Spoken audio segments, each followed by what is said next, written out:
At 3:07 p.m., my father slid a folder across the table and said, "We just need your signature." Inside was a plan to take everything Grandma left me, her house, her investments, even her wedding ring, and put it under their control. They thought I'd say yes.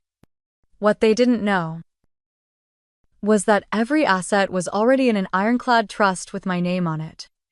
If you've ever had to stand up to your own family to protect what's right, this story is for you. The text came on a rainy Wednesday afternoon.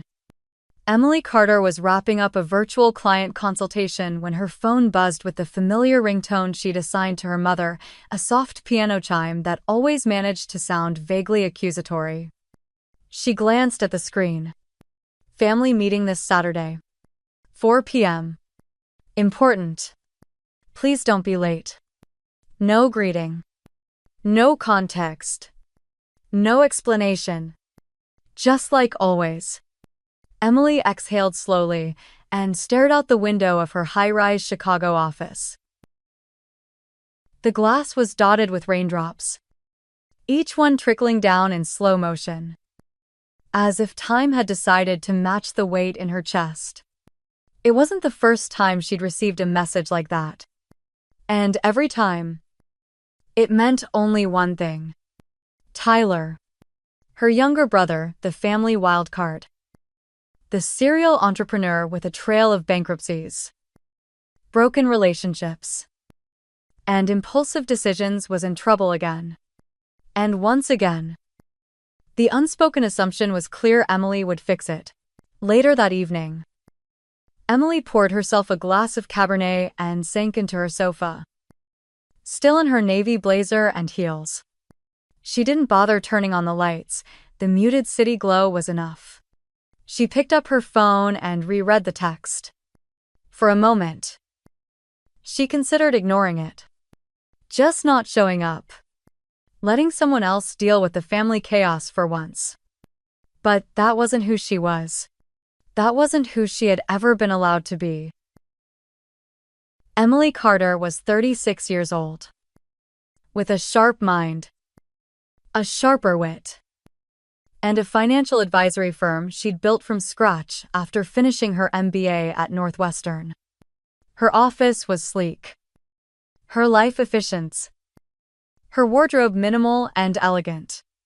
To the outside world, she was every bit the portrait of success. But inside the Carter family, she was still the dependable older sister, the one who could handle things, the one who didn't need as much. Her accomplishments were acknowledged with polite nods, while Tyler's mediocre efforts were celebrated like Olympic victories. She had long ago given up on receiving validation from her parents. What she hadn't learned, at least not yet, was how to stop seeking peace by sacrificing herself. Saturday arrived faster than expected. She parked in front of the familiar colonial-style house in Evanston, the home she grew up in, where every creaking floorboard seemed to remember old tensions. She sat in the car for a minute, gathering her thoughts, her breath fogging up the windshield. Just get through it, she told herself. Smile. Listen. Say as little as possible. She rang the doorbell even though she still had a key. Some boundaries, however small, felt necessary now. Her mother, Margaret Carter, opened the door with her usual perfectly coiffed hair and a smile that didn't quite reach her eyes. She wore pearls and a lavender cardigan like always. Emily. Good. You're here. Her father, Walter, stood as she entered the living room, adjusting his reading glasses and gesturing toward the armchair across from him. Tyler was already slouched on the couch, scrolling through his phone, barely acknowledging her. Water tea, Margaret offered.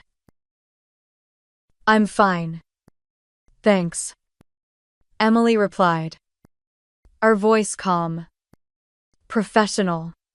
She took a seat and crossed her legs.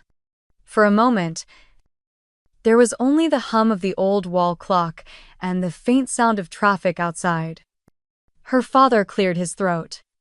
"Well," he began. "We wanted to talk about something delicate." Emily braced herself. "Here it comes. You know how important family unity is to us." Margaret chimed in, sitting beside Tyler and folding her hands in her lap. "Through everything, we've always tried to support each other. Some of us more than others." Emily muttered under her breath. Her father ignored the jab. "Tyler's had a bit of a setback." "Again," Emily said flatly. Walter's jaw tightened. "He's made some mistakes. But we don't believe in giving up on family." Emily turned to Tyler. He was still staring at his phone, his shoulders hunched in that familiar defensive posture. "What happened this time?" she asked. Margaret spoke up before Tyler could answer. "Some gambling issues have resurfaced. Nothing like before. Just." He got in a little over his head. Emily leaned back and exhaled sharply through her nose. "How much is a little?" Her parents exchanged glances. "About 300,000. Walter said finally. Emily blinked. 300 what? There's interest. And some tax issues." Margaret added quickly. "But that's not the point. The point is we have a solution." Emily said nothing. She just looked at them. Margaret leaned forward slightly, her voice softening to a rehearsed kind of gentleness. "Your grandmother left you a substantial estate, Emily. You know that. And she would have wanted that money to help the family." Emily's stomach dropped. She could already feel the heat rising behind her eyes. "You want me to use Grandma Eleanor's inheritance to pay Tyler's gambling debts?" "It's not just for Tyler," her father said. "It's about preserving the family's financial integrity. It's about saving your brother's life." Margaret added. Tyler finally looked up, his expression tired, guarded. "I didn't ask for this." "No," Emily said, her voice cold now. "Steady. But you're fine letting them ask for you." A silence stretched between them. "Emily," her father said, adjusting his glasses, "we're not saying you have to give it all. Just enough to stabilize the situation." Eleanor would have understood. Emily stood slowly, smoothing the front of her coat. Eleanor understood more than you think. And without another word, she walked out of the room, their voices echoing behind her as she closed the front door. The drive back to downtown Chicago was a blur of taillights and thoughts Emily couldn't quiet. The rain had stopped, but the city was still cloaked in a gray dampness, as though even the weather knew she'd just crossed some invisible line, one she wouldn't be able to uncross. Her hands tightened around the steering wheel as her parents' words played on a loop in her mind. Eleanor would have wanted that money to help the family. The arrogance of it. The audacity. They had no idea what Eleanor had wanted. Emily did. That night, unable to sleep, she poured herself a glass of bourbon and stepped into the small study in her condo, a space she had curated with intention. On one shelf sat a single photo in a silver frame, Eleanor, sharp-eyed and smiling, arm draped around 16-year-old Emily in front of an office building in Vermont. Jefferson and Morrow, estate planning and investment law.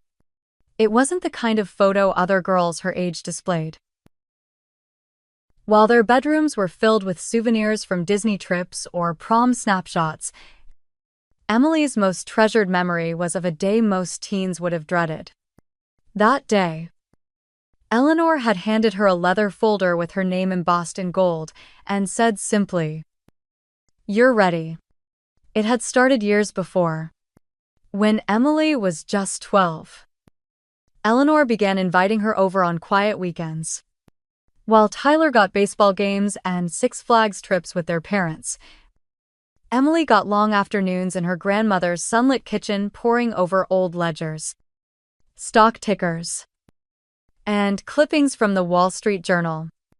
Most people saw Eleanor as a genteel widow with a collection of pearls and an old family home in Vermont. What they missed was her mind. She had run her late husband's manufacturing business for 2 decades after his death and quietly multiplied the family's modest wealth into something far more substantial. She taught Emily things no one else in the family thought she needed to know: how to read a profit and loss statement, how to evaluate long-term investments, why self-sufficiency wasn't a personality trait, it was a form of armor. At 16, Emily opened her first investment account with $1,200. She had earned tutoring, algebra, and babysitting over 2 summers. Eleanor matched it, but made her do the paperwork herself. At 18, when Emily got into Northwestern, Eleanor was the only one who didn't suggest she apply for student loans to learn financial responsibility. She paid the full tuition up front. Debt is sometimes necessary, Eleanor had said, sipping her tea, but it should never be your default. And help, Emily had asked. Only when it's asked for, Eleanor replied. And only if it teaches you how not to need it again. Sometime after that, the seed was planted. Emily remembered the first time Eleanor hinted at her will. They were walking the perimeter of the Vermont property one fall. The trees ablaze in red and gold. Eleanor paused near the edge of the woods and said, "This land's been in our family for 4 generations. I want it to stay with someone who respects what it means." At the time, Emily had thought it was just sentimental rambling. But over the years, Eleanor grew more direct.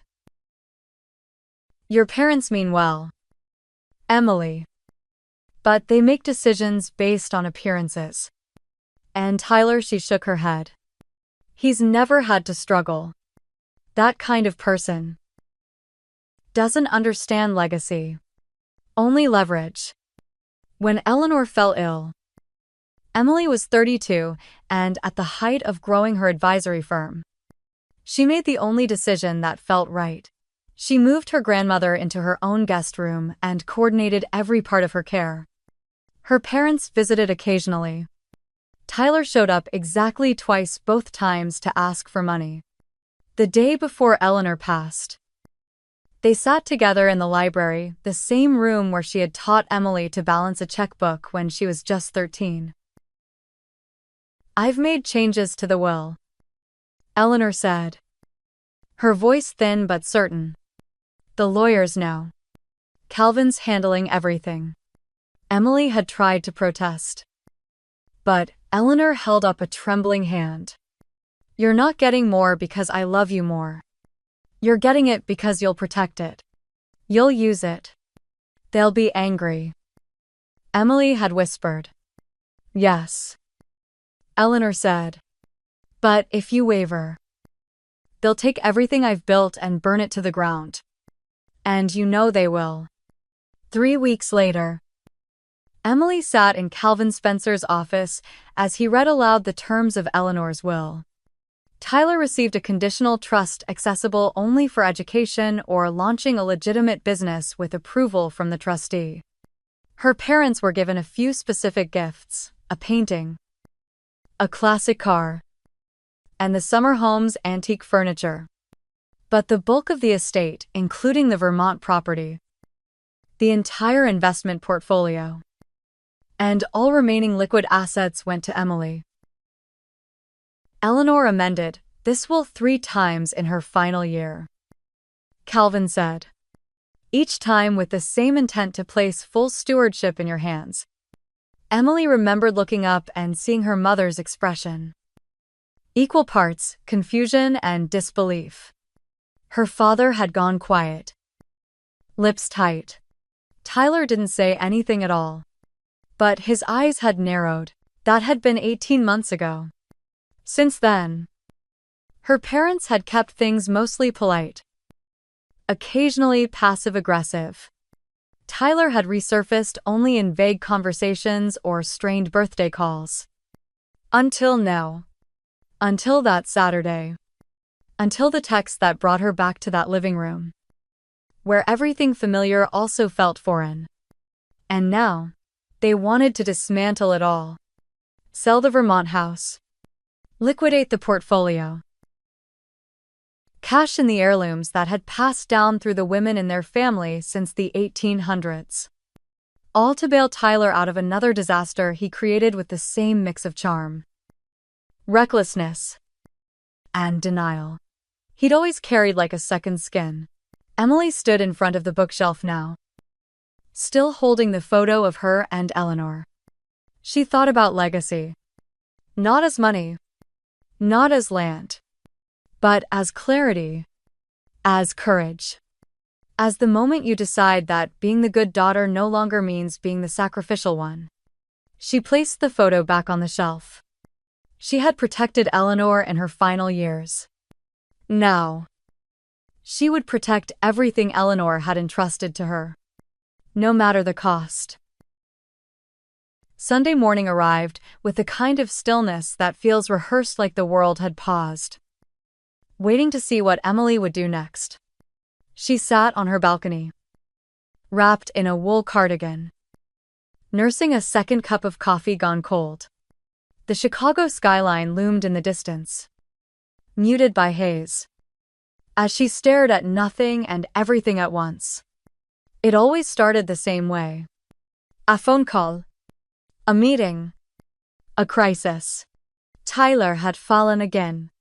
And the family needed saving. Again. The first time had been after his sports bar in Lincoln Park collapsed 6 months into its grand opening. Tyler had talked for hours at family dinners about how nobody was doing high-end nachos the right way, and how craft cocktails with local sports tie-ins would redefine bar culture. Emily had her doubts, starting with the fact that Tyler had no experience in hospitality, and ending with the absurd budget he insisted he could stretch with charm alone. She had tried to offer advice quietly, respectfully. He'd rolled his eyes. You just don't get vision. When it failed spectacularly, her parents had pulled Emily aside during a holiday brunch. Tyler was devastated. Her mother had said, "We're going to help him regroup." Her father had added. What they meant, of course, was, "We need you to co-sign the loan so we can pay off the remaining debt." She had hesitated. They had guilted. "You're doing so well, sweetheart," her mother said with a tilt of the head. "Surely this isn't a hardship for you." Then came the app venture. Tyler had linked up with a college friend and promised to launch the next Uber. But for high-end dog grooming. Emily had actually laughed out loud when she first heard it, thinking it was a joke. It wasn't. The app never made it past mock-ups. They had burned through 50 grand before the idea collapsed, under its own nonsense. Her parents framed it as a learning experience. For Tyler. For Emily. It was another meeting. Another plea. Another round of silent nodding as she watched her inheritance inch closer to non-existence. Then came the car rental business. Luxury vehicles. VIP clientele. No real licensing. He leased vehicles on borrowed credit. Mismanaged insurance. And ran into legal trouble when one client disappeared with a Range Rover. That time, her parents didn't even ask. They simply told her, "You'll understand. It's family." Emily rested her forehead on the railing now, her thoughts churning. It's family. That line had been used to stitch together every bad decision. Every manipulation. Every time they'd asked her to ignore her instincts in favor of keeping the peace. And every time. She had. She had been the good daughter. The steady one. The safe harbor. She'd walked into every carefully orchestrated conversation. Every pseudo-intervention. With her lips pressed into a tight smile and a notebook in her purse. Because she thought strength meant endurance. Because she believed silence equaled maturity. Because she wanted them to love her the way they loved Tyler loudly. Without restraint. It hadn't always been so obvious. Growing up, she had excelled straight A's. Awards. College scholarships. But the more she achieved, the quieter the praise became. Her wins were expected. Routine. Tyler brought home C's and they ordered pizza to celebrate. He broke a bone during a skateboarding stunt and their mother cried for days. Emily had mono for 2 weeks and was told to drink tea and not be dramatic. They didn't say it outright. But they showed it. Over and over. You don't need as much as he does. You're fine. He's trying his best. Now she was 36. And she could still hear their voices every time she tried to draw a boundary. Still felt the weight of that old script clinging to her spine. But lately, something inside her had started to shift. Maybe it had started with Eleanor's final words. Maybe it had started long before. In some forgotten moment of exhaustion. But now she could feel it clearly. I used to think I was strong because I stayed quiet. She whispered to no one. But maybe real strength is knowing when to say no. She stood and stepped back inside her apartment. The silence followed her like a shadow. On her desk, the folder from Calvin's office still sat unopened from the day she'd last reviewed it. It contained every legal document confirming her inheritance. Every note Eleanor had carefully laid out. A map of intention. Emily opened it again and ran her fingers along the embossed letterhead. She thought of the Vermont house. The collection of heirlooms. The library with the window seat. Eleanor loved most. She imagined her father sitting at the kitchen table, calculating how quickly it could be sold. She imagined her mother's voice half pleading, half commanding. You're the only one who can help. Don't you want to protect your brother? She closed the folder. Not out of uncertainty, but finality. No. She would not be doing this again. Later that evening, she called Veronica, her best friend and business partner. What are you doing right now? Emily asked. Veronica didn't hesitate. Sipping bad wine and waiting for you to come to your senses. What happened? Emily let out a long breath. They want me to liquidate everything. For Tyler. Veronica didn't speak for a moment. Then, softly, you're not going to. Right. No. Emily said. I'm not. Finally. Veronica said. You're done playing lifeboat to people who keep sinking on purpose. Emily laughed, a real one this time. But her laughter turned to a quiet resolve. Because while she had made the decision not to rescue Tyler again, she knew her family wouldn't accept that easily. They'd push harder this time. And she had to be ready. The following Thursday, as Emily stood in line at her usual coffee shop, Veronica's name lit up her phone. Veronica 10:43 a.m. Saw Tyler at the Riverfront Casino last night. VIP section. Black chip table. He didn't see me. Emily stared at the message. Her stomach turned not from surprise, but from the familiarity of it. Of course, he was gambling again. Of course, he wasn't getting help, as her parents claimed. Of course they were. Once again. spinning lies out of desperation and calling it love. She tapped a quick reply. Emily, 10:45 a.m., thank you. Can you talk tonight? Veronica, 10:46 a.m. Always? Just say when. Emily took her coffee, walked out into the chilly air, and made a decision she had been avoiding for weeks. It was time to speak to Calvin Spencer. Calvin's office was exactly as she remembered it, dark wood paneling, leather-bound law books arranged with obsessive precision, and a grandfather clock that ticked just a little too loud.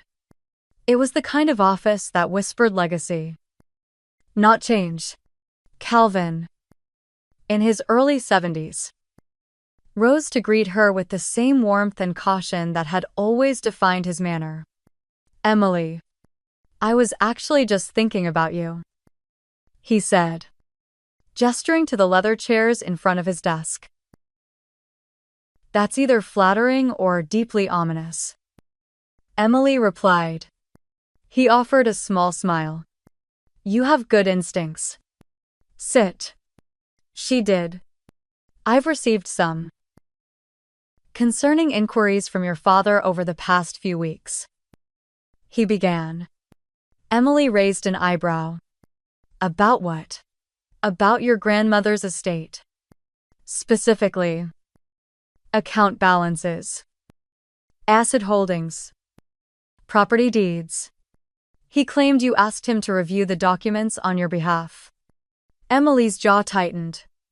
I absolutely did not. I assumed as much, Calvin said. He reached into his desk and pulled out a manila folder. So I didn't give him anything. But I want you to see this. Inside were printed email exchanges. One caught her eye immediately, her father asking a junior associate at Calvin's firm for a complete estate breakdown and mentioning expedited access to portfolio summaries. Another showed a forwarded message from her mother, requesting updated valuations for the Vermont property and a breakdown of heirloom insurance values. What are they doing? Emily asked, the chill now creeping through her spine. Calvin hesitated before answering. I believe they're preparing to form a legal structure, a trust. A new one, with themselves as trustees. Emily blinked. A family trust, he nodded. Yes, one that would, in theory, consolidate all of Eleanor's assets, yours now under a single umbrella controlled by your parents.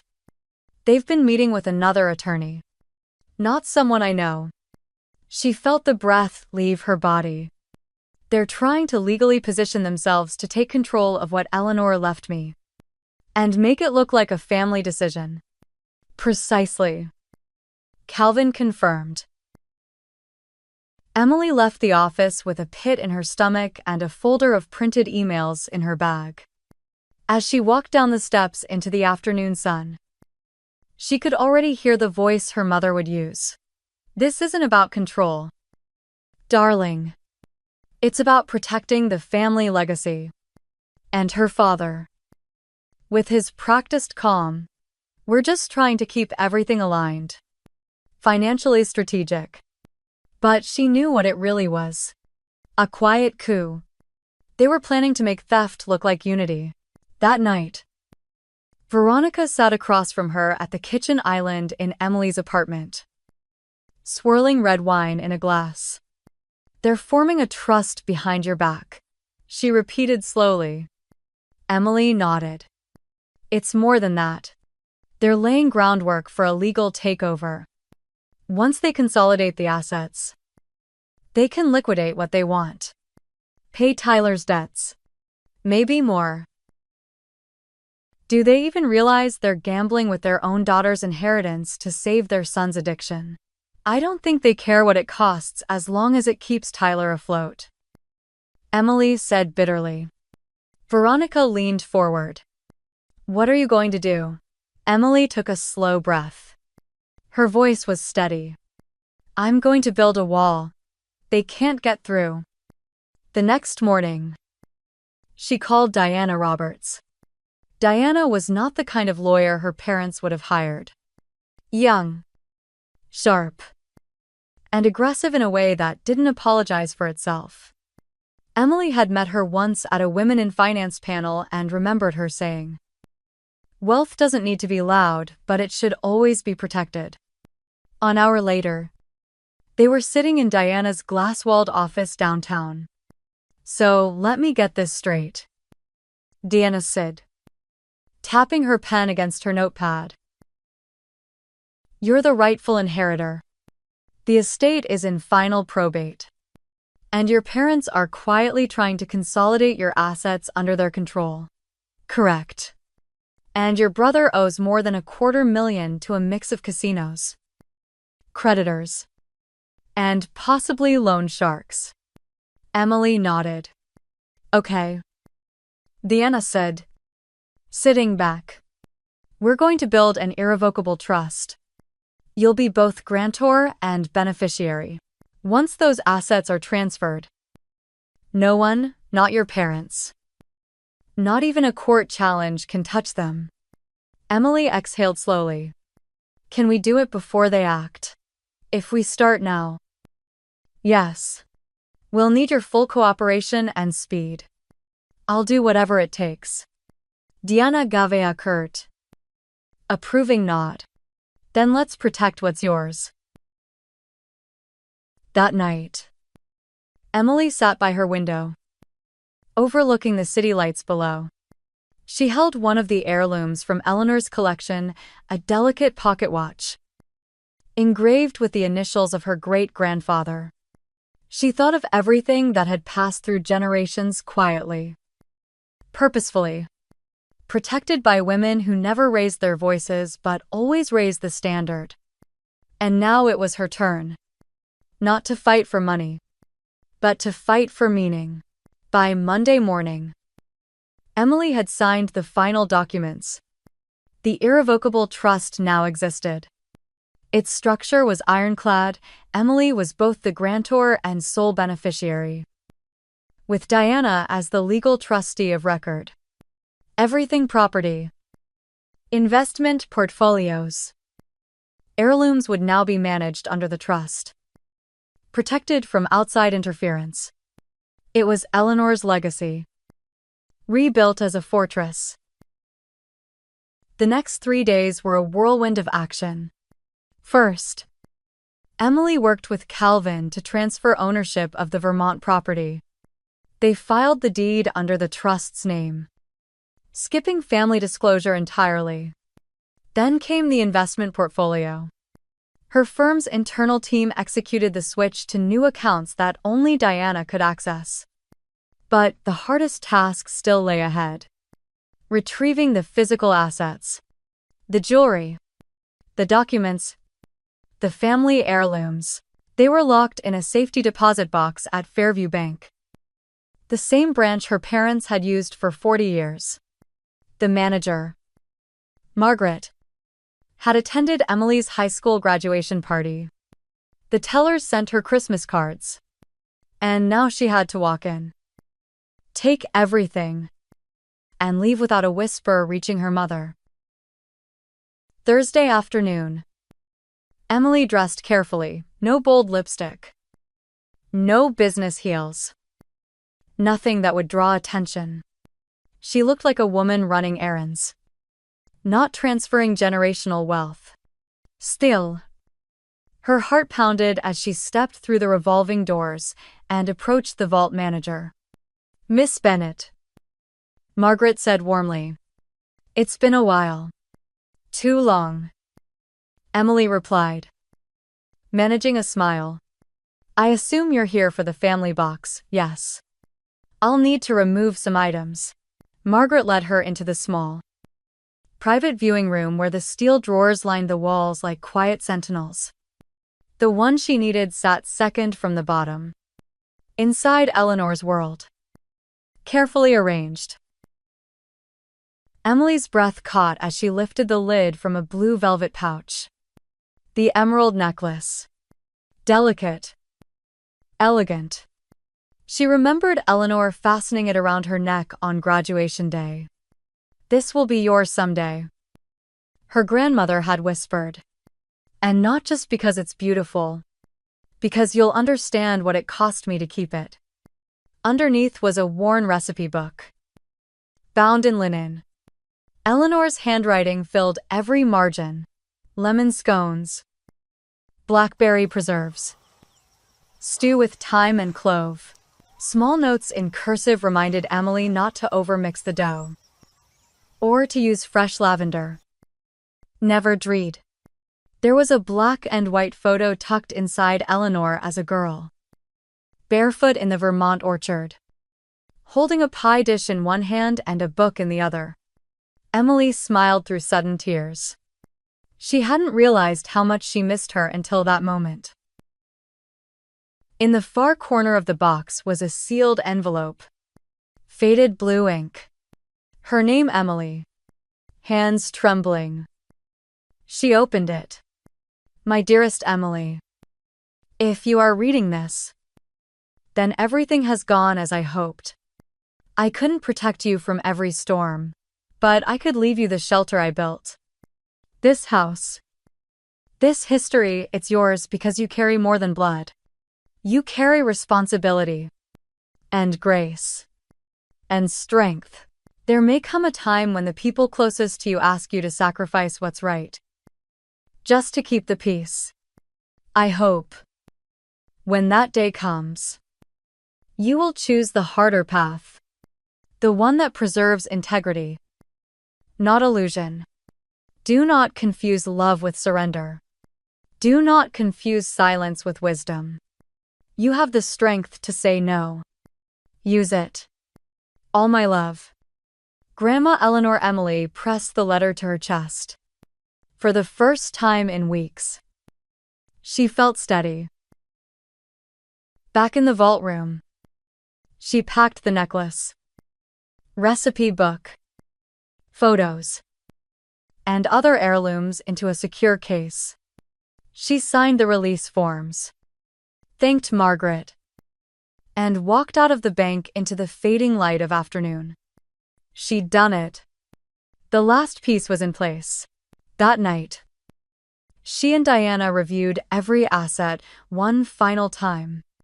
The Vermont deed filed, the accounts locked under the trust, the jewelry and heirlooms in Emily's possession and covered by a new insurance policy tied to the trust. "You've just created a barrier no one in your family can legally cross," Diana said, signing off on the final affidavit. "They'll try," Emily replied. "Yes," Diana said calmly, "but now they'll fail." As Emily drove home, she replayed her parents' voices in her mind. "You'll come around. You always do. We just need access. Temporarily. Think of the family." They didn't see what she was building. Not a wall, but a boundary. And for the first time, she felt the difference. She wasn't cutting them out. She was cutting out the pattern. Saturday's family meeting was set for 3 p.m. Emily had already chosen her seat. She would arrive early, calm, composed, with the documentation folder resting on her lap. And when they asked because they would, she'd be ready. She wasn't the same daughter who showed up to fix everything. This time, she was showing up to say no. And mean it. At 2:58 p.m. Emily pulled into the circular driveway of the house she'd grown up in. It looked the same. The white shutters, the manicured hedges, the maple tree in the front yard that Tyler once tried to set on fire with fireworks when he was 13. Back then, their father had scolded him gently. When Emily broke a teacup the next week, he refused to speak to her for a day. Funny how the house still looked like safety from the outside. She gripped the steering wheel, trying to still the tremble in her hands. "You're not here to fix anything. You're here to protect everything. She walked up the front steps slowly, the folder of documents tucked under her arm, her heels clicking against the stone like a metronome counting down to war. Her mother opened the door before she could knock. Powder blue cardigan, pearl earrings. That same honeyed voice she used when pretending everything was under control. Emily. Finally. Everyone's waiting. Inside. The living room looked staged. Her father in his leather armchair. Tyler slouched on the couch, eyes dark and restless. A folder sat neatly on the coffee table, along with a fountain pen placed just so. Drink, her father asked, gesturing to the sideboard. Water's fine, she replied. He raised an eyebrow but didn't argue. After a few minutes of forced pleasantries, her father cleared his throat. Emily, we've asked you here today to discuss an important family matter. He began. Emily said nothing, just nodded. You know, we've always believed in unity, especially during difficult times. He continued. Tyler's had a setback. Her mother interjected. And we want to address it together. As a family. Emily's eyes drifted to Tyler. He didn't look at her. What kind of setback? She asked. Her father sighed. Some debts. Not insurmountable. But sensitive. Her mother leaned in. Lowering her voice like this was a confession. Casino markers. Some private loans. A bit of an IRS issue. How much? Emily asked flatly. Her father hesitated. $327,000. Her mother answered. Plus some back taxes. And a small loan from Uncle Frank. Over $400. Ling. And they still called it a setback. That's why we've taken the initiative. Her father said, sliding the folder toward her. We're forming a family trust. One that consolidates the estate assets, your grandmother's house, the portfolio, the jewelry under a single structure, with you as the primary beneficiary. Her mother added quickly. But we'll serve as trustees. It's just a formality. Really? It's what Eleanor would have wanted. Her father insisted. Emily reached into her bag, pulled out her own folder, and placed it quietly on top of theirs. No, she said. A silence fell over the room. Thick as wool. No, her mother echoed. Blinking. No. Emily repeated, her voice steady. You're not forming a trust. You're not liquidating assets. You're not selling the Vermont house or the heirlooms. Her father's face darkened. And how exactly do you plan to stop us? I already have, Emily said. As of this week, all of Eleanor's assets have been transferred into an irrevocable trust. I am the sole beneficiary. Everything house, accounts, heirlooms is legally protected. Her mother paled. Her father stood up, his voice rising. That's not possible. The estate is still final probate cleared last week. Emily interrupted. I expedited the process with Calvin. Diana Roberts helped me complete the trust formation. It's done. Tyler stood now, too. His face flushed. You, selfish, teach. He snapped. You'd let me get hurt over a piece of property. Emily stayed seated. I'm protecting more than property. I'm protecting what Grandma actually wanted.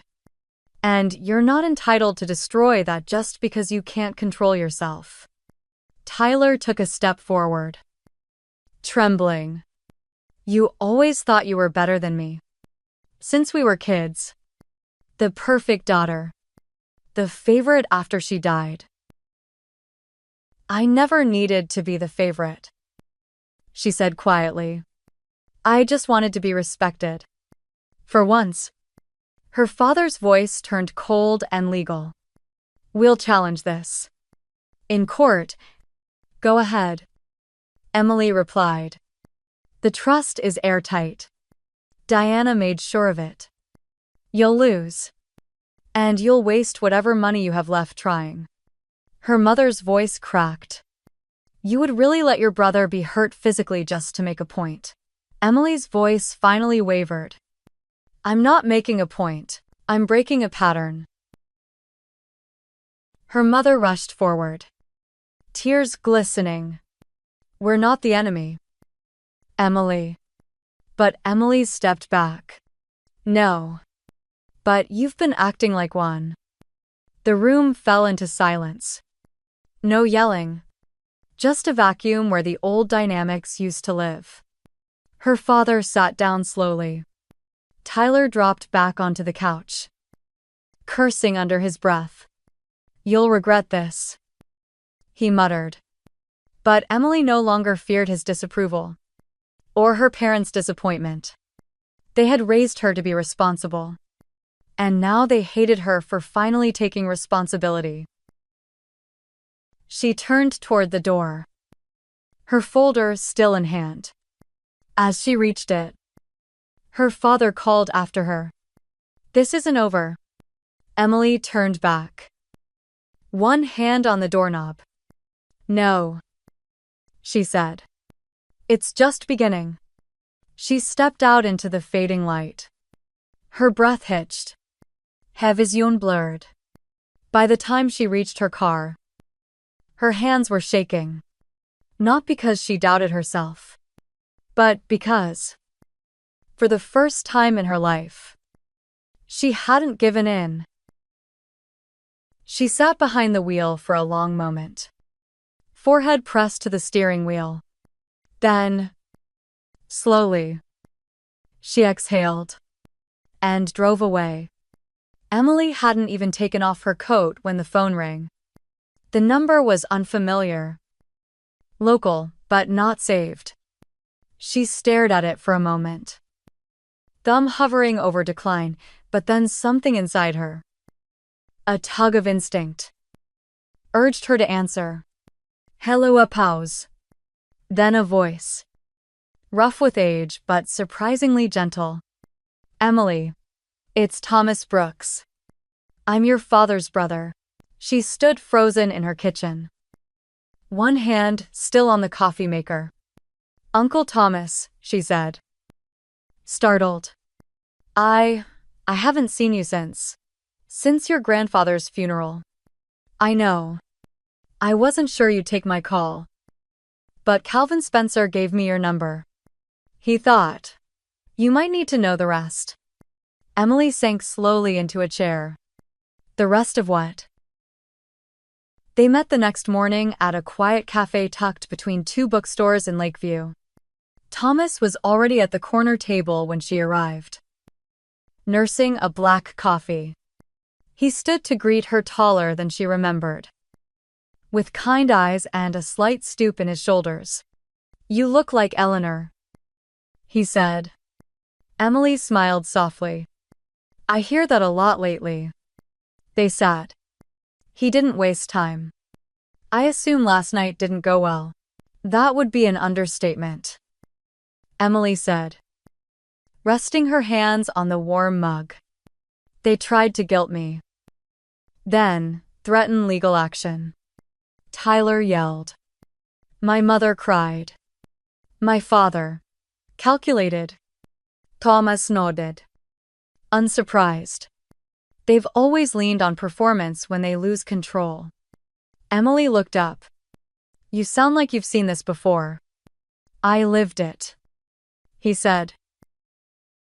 Thomas explained that he had once been close with his brother partners in their father's firm. Best men at each other's weddings. But things had soured years ago. It started when Richard began taking financial risks. He said, Big ones. Real estate ventures. High-yield portfolios. Most of it fueled by pride. And when it went wrong, Emily asked. They blamed everyone but themselves. Including me. Thomas had raised concerns about mismanaged funds, questionable loans, and irregularities in the firm's books. Rather than face the truth, Richard had cut him off both from the firm and the family. He told people I stole from the company. Thomas added, voice steady but still pained. It wasn't true. But it worked. Emily sat back, stunned. Then came the bigger revelation. They're broke. Emily. Thomas said. Have been for years. She blinked. What? They mortgaged the house twice. Liquidated retirement accounts. Your father's practice hasn't turned a profit in almost a decade. Your mother's been maxing out credit cards to maintain appearances. Emily stared at him. Processing. They were waiting. He continued. For Eleanor's estate to fix everything. Not just Tyler. Everything. Her breath caught. All this time. I thought they were trying to save Tyler. They were trying to save themselves. Thomas said gently. Tyler just gave them the excuse. It made a cruel kind of sense. The pressure. The desperation. The insistence that Emily contribute to the family. The narrative of unity. Of shared burdens.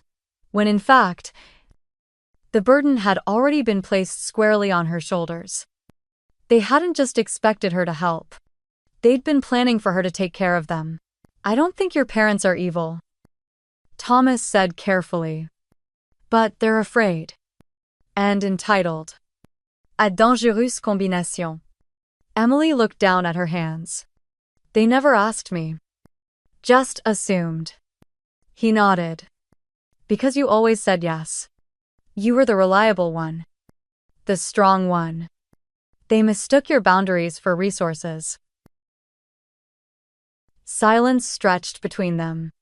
Finally, Emily whispered. Do you think I did the right thing? Thomas didn't answer right away. When he did, his voice was low but firm. I think you did the necessary thing. And that's harder. He leaned in. Emily. Sometimes the people we love most are the ones most likely to use our love against us. Not because they're monsters, but because they don't know any other way to survive. She swallowed the lump in her throat. That's what Eleanor feared. She said quietly. That they'd destroy everything just to stay afloat. Thomas placed a small folder on the table. Eleanor asked me to keep an eye on things if anything happened to her. I've been watching from a distance. These are bank statements. Property records. Debts? I thought you should see them for yourself. Emily opened the folder and scanned the pages. It was worse than she imagined. Interest-only mortgages. Credit lines nearly tapped. Medical bills. IRS lien. The facade had been pristine. The foundation was crumbling. You're the first in our family to break the cycle. Thomas said. To say I love you. But I won't drown for you. A tear slid down Emily's cheek. She didn't wipe it away. When they parted, he hugged her a gentle, steadying embrace that reminded her of the way Eleanor used to hold her when she was small and scared of thunderstorms. You're not alone. Quito, he said before she left. Not anymore. That night, Emily sat on her porch with a blanket wrapped around her shoulders and the documents spread before her. The wind whispered through the trees, carrying scents of wood smoke and fallen leaves. For the first time, she saw the truth not as betrayal but as clarity. Her parents hadn't set out to hurt her, but they had been willing to sacrifice her. And that, she finally understood, was a line she could never let anyone cross again. The second family meeting took place at Emily's condo. Not the childhood home. That, in itself, sent a message. This time, she controlled the setting, the agenda, the tone. She made coffee herself and laid out snacks on a tray, not as a host trying to please, but as a woman making her own space for truth. At 2:15, her parents arrived. Emily's mother clutched her handbag like a lifeline. Her father's mouth was tight, jaw clenched. They looked older than they had the week before. At 2:25, Tyler shuffled in, wearing wrinkled jeans and a hoodie that hung off his thinner frame. His eyes were bloodshot but clearer than she'd seen in years. He didn't meet her gaze. She didn't force it. At 2:30 sharp, Emily began. "There's no negotiation today," she said, setting her folder down. "I'm not here to discuss access to Grandma's assets. That's not happening. The trust is sealed, irrevocable, protected. This conversation is about something else." Her parents shifted in their seats. Her father opened his mouth, but she raised a hand. "No interruptions. You had your meeting. This one is mine." She looked at each of them. "Whether you accept it or not, I still care about this family. And I'm willing to help, but on my terms. Take them or leave them." She pulled out a sheet of paper and began to read. Plan for recovery, 3 conditions. Tuller enters inpatient rehab. Immediately. A real program. 90 days. Minimum. She said. "I've researched a facility outside Madison. It's discreet, professional, and reputable. I'll pay for it," she added. "But from my own savings, not the trust. And only if Tyler commits, signs a contract, and gives full access to treatment updates." Tyler stared at the floor. "Will there be a drug test?" he muttered. Emily didn't flinch. "Yes. Weekly. And a counselor check-in." "I'm not a child," he snapped. "No," she said evenly. "You're a man who borrowed hundreds of thousands from criminals and nearly dragged us all down with you. The time for soft words is over." Our mom and dad sell the house and downsize. You've been living on borrowed time," Emily continued, turning toward her parents. "Multiple mortgages. Credit cards. No retirement cushion." Her mother's cheeks flushed. "We've managed." "No," Emily interrupted. "You've performed. There's a difference." She softened, but only slightly. "I'll help you find a financial advisor. I'll contribute some support to stabilize things, but only if you start being honest. Sell the house. Cut expenses. No more denial." Her father looked like he'd swallowed glass. "We built that home. And it's burying you," she said. "Pride doesn't pay the mortgage." Sen. "No money goes to illegal debts. None. I'll help negotiate payment plans with legitimate creditors, banks, IRS, even credit cards. But not a single dollar goes to loan sharks or underground lenders." "But Emily," her mother whispered. "These people could hurt him." Emily didn't blink. "Then we involve the police. Or a lawyer. But we don't hand over family history to people who threaten us. That ends here." She leaned forward. "This is the line. I will throw you a rope, But I will not jump into the ocean because you refuse to swim. Silence filled the room. Then, to her surprise, Tyler spoke first.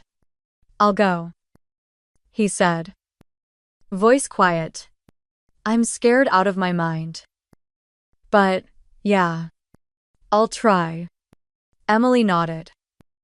But didn't smile. This is your last try. There's no one more chance after this. I know, he said. And for once, he meant it. Her mother wept softly. Not manipulative. Just tired. We didn't mean to put this all on you. Emily's voice stayed calm. But you did. You just didn't want to admit it. Her father exhaled. What happens if we say no? Then you figure it out on your own. She replied. I won't block you. But I won't rescue you either. No more martyrdom. Not for me. Not for Grandma's legacy. After an hour of tense logistics contacts, dates, signatures, they all stood to leave. Tula Lingel. I know I don't deserve your help. This isn't about deserving, Emily said. It's about breaking the cycle. Will you visit? He asked. After the first 30 days. If you're still there. He nodded. Eyes wet. When the door finally closed, Emily let out a long breath. Her hands weren't shaking this time. She wasn't numb, or angry, or triumphant. She was clear. She had done something new. Something bold. Something Eleanor would have been proud of. She hadn't shut the door on her family. She had just built a lock and handed them the key with terms. 6 months later, the house on Maple Hill stood proud beneath a canopy of blazing red and gold. Emily had never seen Vermont look quite like this, like the land itself was exhaling after a long, long prayer. Wind swept leaves across the wraparound porch, and every window glowed with the amber light of late afternoon. She was finally home. Not just living here, but rooted. Present. Unburdened. Inside. The floors had been refinished. The hearth rebuilt. The garden revived. Everything preserved in the spirit of Eleanor's quiet strength. Emily had kept her promise to protect the house. The heirlooms. The soul of what her grandmother left behind. But the real work had been inside her. No longer the daughter who carried guilt like armor. No longer the sister who fixed everything without complaint. Now, she was just herself. And for the first time, that felt like enough. Tyler had surprised her. 3 months in inpatient rehab. Then sober living. Then a job simple. Humble. Real. He worked at a local garden center now. Coming home every evening with dirt on his hands and peace in his voice. He had stopped making promises. Stopped giving speeches. Instead, he showed up. On weekends, he helped prune the orchard behind the house. He'd repaired one of the old stone walls himself. Brick by brick. They didn't talk about the past much. And maybe that was for the best. But every time Emily saw him quietly watering the trees Eleanor had planted 40 years ago, she knew something had shifted. Something had held. Her parents had moved to a small condo outside of Boston. No more bridge club. No more extravagant dinners. They'd sold the house. Consolidated debt. And started attending financial counseling through a nonprofit. It wasn't perfect. They still complained. Still danced around apologies. But they no longer asked Emily for money. And that was enough. Her mother now called once a week just to check in. Her father sent articles about trust law. as if trying to catch up. There were still sharp edges between them, but no more invisible knives.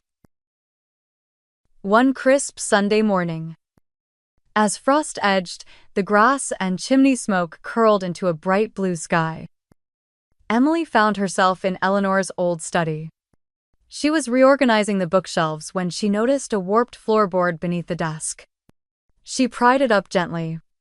Beneath it, tucked in a small tin box, was a folded piece of stationery. Her breath caught. It was Eleanor's handwriting. "My dearest Emily, if you're reading this, it means you've chosen the house, that you've chosen yourself. This home has seen 4 generations of our family. Joy, grief, betrayal, love. And now you're perhaps the first to truly understand what legacy means. People will tell you that setting boundaries is selfish, that saying no is unkind. But the truth is limits are love. 2. Sometimes the greatest gift we can offer the people we care about is the space to face their own consequences. You've always had strength, Emily, but now you have clarity, and that will carry you farther than anything I could leave you in my will. Don't let the world or your past shrink your spirit. The house is yours.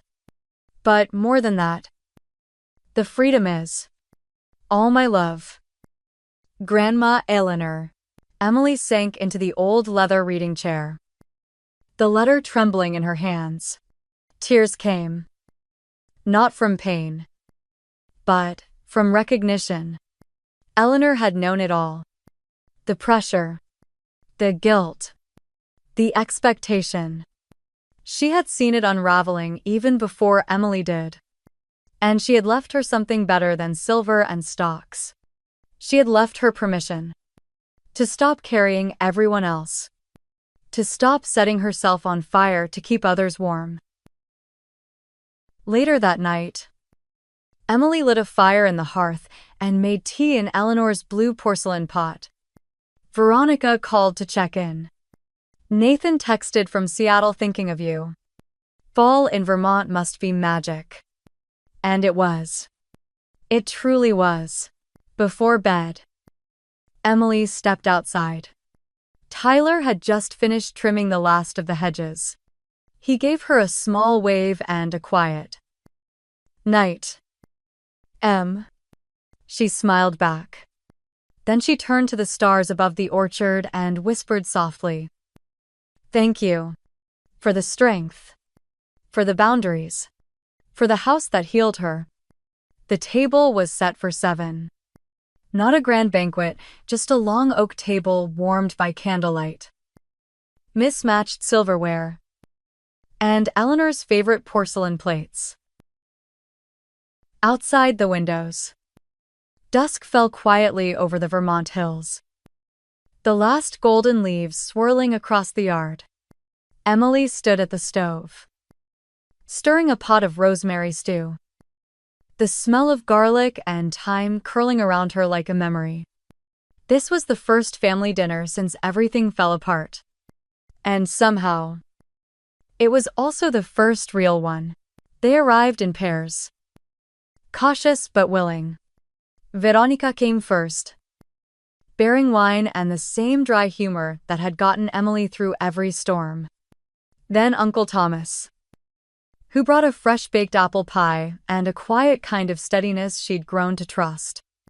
Her parents followed Emily's mother, gripping a bouquet of sunflowers, her father carrying a bottle of sparkling cider. No demands, no lectures, just offerings. Tyler came last. He brought nothing but himself. But that was enough. They sat, a little stiff, a little unsure. Veronica cracked a joke about the candles being too romantic. Uncle Thomas complimented the woodwork. Emily's mother offered to help with the salad.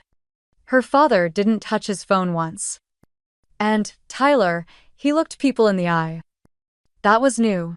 When the food was served, Emily raised her glass. "Thank you all for coming," she said, her voice steady. "I know this isn't the kind of family dinner we used to have. And maybe that's a good thing." There were polite chuckles. Nods. She continued.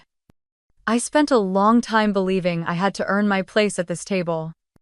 By being useful, quiet, responsible." She glanced at Tyler, who met her gaze and gave the faintest nod. "But that's not what family should be. And it's not what Grandma Eleanor believed either." Emily reached into her pocket and pulled out the folded letter, the one she'd found beneath the floorboard just weeks before. She didn't read it aloud. She didn't have to. "Instead," she said, "what she left me wasn't just property. Or assets. She left me something better." The room quieted. "She left me the courage to believe I was worth protecting even if no one else did." Veronica's eyes glistened. Her mother looked down at her lap. Tyler exhaled a breath he'd been holding. Emily smiled. Gently. "That's the legacy I want to live. And maybe share." The evening unfolded not perfectly. But honestly, there were awkward pauses. Yes. But also laughter, real and unforced. Tyler told a story about mistaking fertilizer for flour. Uncle Thomas recounted a fishing trip with Eleanor that ended in a thunderstorm and an emergency blanket made of grocery bags. Veronica toasted to finally using emotional boundaries as centerpieces. And when the last plate was cleared and the candles burned low, Emily walked into the study and returned with a photo. Eleanor, young and defiant, smiling with dirt on her hands and the Vermont house behind her. "She built this," Emily said. "And now we get to decide what we build next." That night, after everyone had gone and the house had gone still, Emily stood alone at the porch. A soft breeze danced through the apple trees. She looked up at the stars and whispered, "I kept my promise." And somehow, she felt the warmth of an answer. Final words. To the reader, I didn't just inherit property. I inherited courage. And wisdom. And the belief that I am worthy of protection even when the people I love forget to protect me. If you're reading this and wondering whether it's okay to say no, whether it's okay to stop fixing everything for everyone else, let me be the one to tell you. Yes. Yes. It is. You are allowed to keep what was meant for you. You are allowed to stand your ground. Because sometimes, the most powerful legacy is learning to love yourself without conditions.